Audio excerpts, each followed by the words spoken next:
আকৌ আহিলোঁ আপোনালোকৰ মাজত নতুন এটা ভিডিঅ' লৈ। ভিডিঅ'টো হৈছে ইনজেক্টৰ কেনেকৈ ক্লিন কৰে।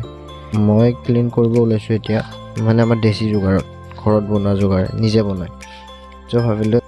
ভাবিলোঁ ভিডিঅ' এটা বনাই দিওঁ বুলি। আপোনালোকে চাওক, চাই কেনে পালে কমেণ্ট কৰি জনাব।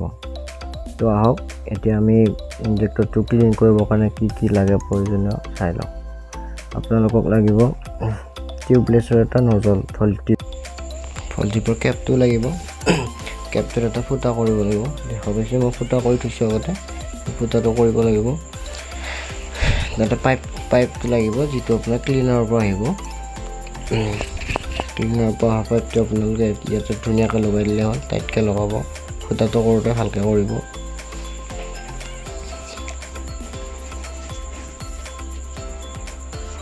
লগাই দিব হৈ গ'ল এইটো। এতিয়া আপোনাৰ ইনজেক্টৰটো খুলি দিব। ইয়াতে মই আগতে খুলি থোৱা আছে, এয়া অইলিং এটা থাকে, অইলিংটো খুলি দিব, খুলিলে গম পাব। তো ইনজেক্টৰটো ইয়াতে লগাই দিব, এনেকৈ হৈ গ'ল ফিক্স।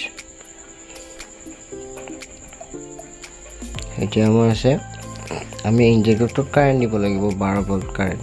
এতিয়া আমি ক'ৰপে কেনেকৈ দিম চাওঁ। তাৰ এটা লৈ ল'ব। আপোনালোকৰ ইণ্ডিকেটৰৰ যে তাৰটো থাকে সেইটো হ'লে হ'ব। চেপ্টা কৰি ল'ব যাতে ইয়াতে ভালকৈ সোমাই যায়। বেটাৰীৰ পৰা কাৰেণ্টটো দিম।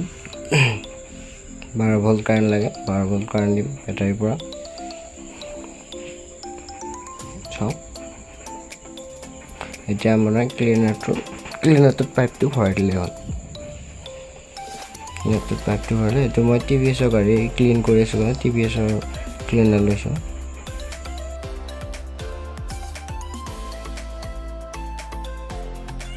ইনজেক্টৰ নেক্সট পিনটোত লগাই দিব। লগাই দিয়াৰ লগে লগে আমাৰ ইনজেক্টৰটো মানে মেগনেট থাকে ভিতৰত, মেগনেটটো খুলি যাব। খুলি যোৱাৰ লগে লগে আমাৰ যোনটো ক্লিনাৰ আছে, ক্লিনাৰটো পাছ কৰিব।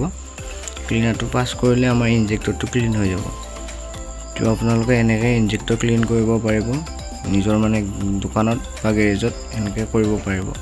আপোনালোকে চাওক ভিডিঅ'টো, চাই কেনে পালে কমেণ্ট কৰি জনাব। ভিডিঅ'টো শেষলৈকে চোৱাৰ কাৰণে ধন্যবাদ।